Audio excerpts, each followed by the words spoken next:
Well, good afternoon. I've had a bit of a funny day today, and do you know what? I wanted to make this video about our backstory. I had a vision. I was going to have photographs from birth of Izzy and onwards and video clips, and it was going to be really full of interesting little snippets. Yeah, I got to about 4:20 and thought, this is going to take me weeks to make. So I've had to abandon that little mission for now. Somebody asked me a while ago to show my hair down. This is why I have just brushed it and not put it up. It will drive me mad. Before I go any further, I want to say a massive thank you to Steve's Vlogs channel for giving me a shout out just out of the blue the other day. It was really kind of him, and if you haven't seen Steve's Vlogs channel, I will leave a link in the description. I really like watching his vlogs, especially at breakfast time for some reason. Seems to be my preferred time to watch Steve's vlogs. He's got 4 kids, he's a stay-at-home dad, and he vlogs almost every single day. Sometimes he misses the weekends, depends what they've got going on. They're based up in Lincolnshire in England. It's pretty hard in the pandemic, especially when you're a lone adult living as the only adult in the house, like me. And to be able to watch other people's daily vlogs really helps me to be able to feel that I'm not alone in the world at the moment during 2020.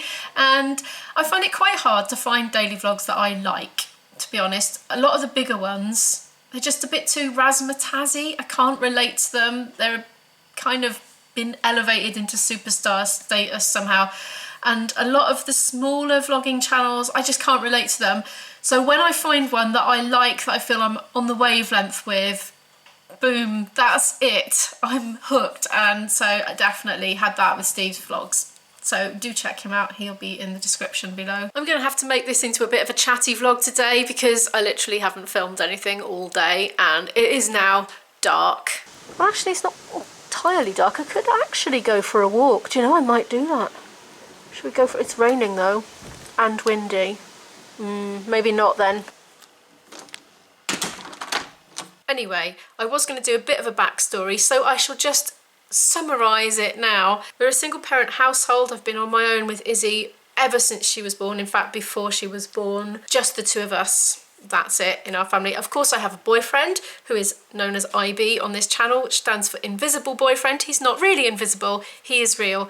But he's camera shy and he doesn't want to appear visibly in the vlogs, although you might hear him chatting in the background from time to time. We've had a very unusual time of it, Izzy and I. She was unfortunately born with chronic severe eczema, which basically went way beyond my wildest imagination of how bad eczema can be. And she was just getting to the point where she was having to be hospitalised in spite of my best efforts to keep her intact at home. She had quite a few stints on intravenous antibiotics in hospital, and at the age of 6 I gave up with school for Isabel. She just would go in for a few days, her skin would get progressively worse, then she'd have to have some days off to recover while I patched her up with lots of horrible steroids, and it was just going on and on and on and on, and she was up and down like a yo-yo, and I just thought enough is enough. Health has got to come first. How can she be learning if she's in pain and very itchy all the time and sleep deprived because she was awake all night scratching and itchy and then had to get up at 7:30 to start all her creams before school every day. So school wasn't going to work for us. That wasn't something I planned to do, you know, before having a child. It wasn't something I expected to do with my life. I just thought she was going to go to school just like everybody else does. But actually, having sort of felt that I didn't have any other choice to do it, I really enjoyed it, actually. We had the life of Riley for 9 years, apart from the fact that she was genuinely unwell, itchy and sore all over every bit of her. Apart from that, it was really good. It was very diverse and interesting. I basically got to have my education all over again in a fun way.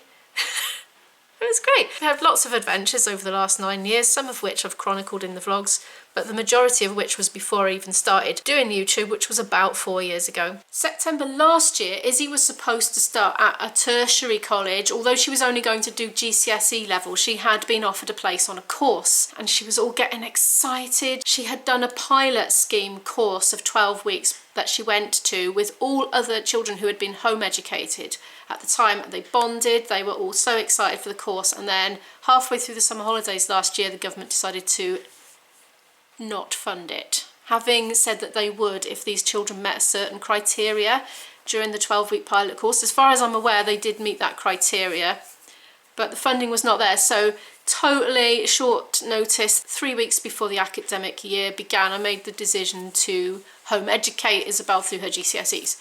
So we spent a year doing that, and whilst it worked out quite well, it was okay. It wasn't the vocational course that Isabel wanted to do. She had a very specific course in mind, and earlier this year we went to some college open days, really with a view to level 3. Although it was a year early, it was very premature. I feel that if you can help your children to have a long-term vision of what they're aiming for, why they're doing their GCSEs, why they are going to work hard to get the results that they need, just having that vision is going to help to motivate them in the short term for that maybe boring, tedious hours of having to study to get the grades that they need to progress on and take that particular academic pathway.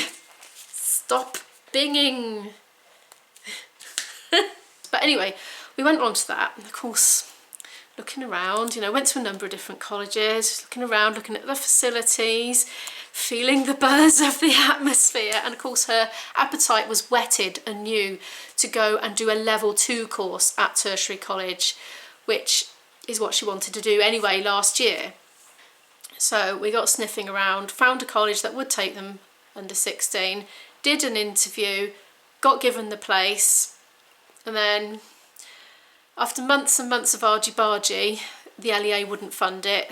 We asked a third-party advocate to help us to try and talk them into it. Didn't work, so unfortunately having to absolutely fleece myself this year, paying for her fees. So she is going to tertiary college, although she's too young technically to go. She is doing a course which is appropriate to her own age.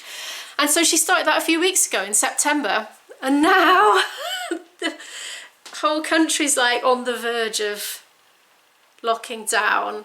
But anyway, so she's done a bit of mainstream education since September, and she's really enjoying it, by the way. Pandemic wise, well, we've just heard that in England there's going to be a 4-week lockdown starting from this coming Thursday.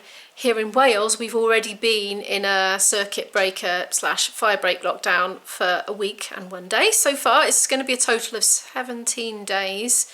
Izzy's college is going to be doing online learning for another week before they go back in person. Though, to be honest, with the way things are going, I think we're just all playing it by ear, really, aren't we? Day by day, and just taking things as they come. My work, pre-pandemic, for many decades, has been to play the flute. You see, I'm a freelance professional flautist, but I normally do folk / traditional music. So I play a lot of weddings, I do a lot of ceilidhs, playing in the band. So ceilidhs are also known as barn dances, and they're these big organised folk dances where somebody calls the dance moves and people all dance together. So a bit weird, but that is my job. I also do festival gigs with bands for listening to, and a lot of pub gigs with an Irish themed pub band. But obviously since March I have done nothing in that line whatsoever, but I'm trying my best to keep practicing at home because I obviously don't want to lose the skills that I've developed over the decades that I've been working at them, and I'm 45 years old, by the way. Right, I'm going to introduce her. In fact, she's going to introduce herself. There you go, Izzy, have a camera. Thank you. Hello, I'm Isabel, aka Isdisquiz. I'm 15. I really like musical theatre, singing, dancing, acting, all of that kind of stuff. Art, including makeup, because I like all kinds of art. Like one of my paintings that from like ages ago. Yeah, I'm rambling. You don't want to hear about all that. And just like that, she's disappeared off upstairs to do her singing practice. This is me creeping.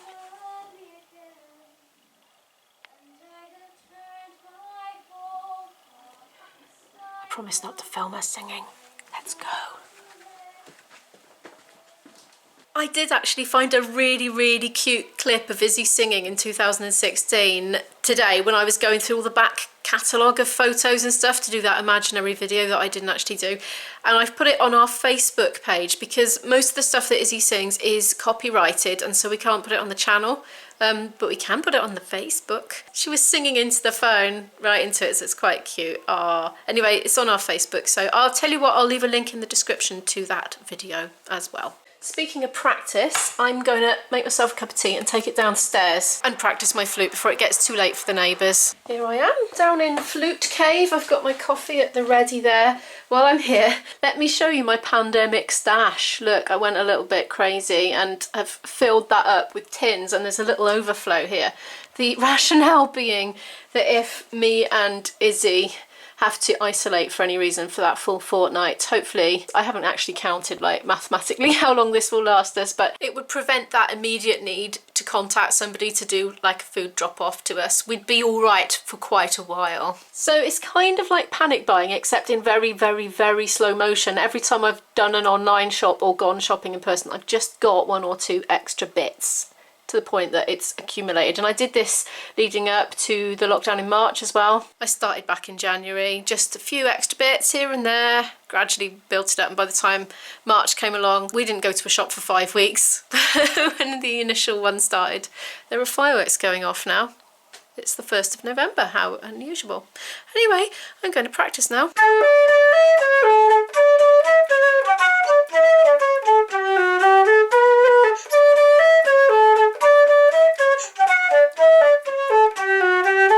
It's about 6:45 in the evening now, and I've come out of the cellar and I'm on the hunt for food. And it's going to be pizza and some sort of vegetation. I've got a little idea that I want to surprise Izzy with. It would appear that my idea is not going to get off the ground because it involved using 2 orange peppers, but I do believe Isabel has just eaten them. My daughter loves to eat peppers like apples. She just picks them up and noshes them until they're gone, basically. But I've just remembered I got these reduced to clear vegetables. Probably should have eaten them yesterday, but we're going to eat them today on the side of the pizza, and I'm going to chop up a pepper and some mushrooms and put that on top of the pizza as well. What I had thinking I would do is get the orange peppers, because I thought there was 2 in the fridge, and make 4 little 2-dimensional pumpkin shapes, like literally cut it out with scissors, and then put eyes and nose and mouth out of olives, because I thought I would have made a laugh. But anyway, we're not doing that now. There we are. I have vegificated it. That looks better.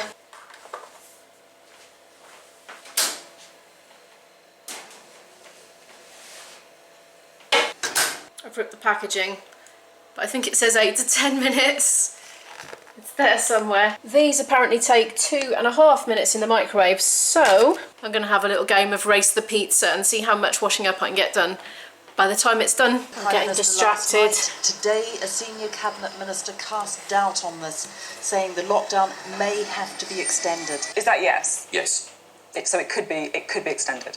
Yes. Much, however, will depend on how closely the public follows the rules. Is there scientific consensus that 4 weeks is enough, or is this just where we have to start? If we did actually do everything we could to isolate, 2 weeks would be enough. This infection, will burn itself out if we can keep contacts down. I think we all appreciate that there won't be 100% observance.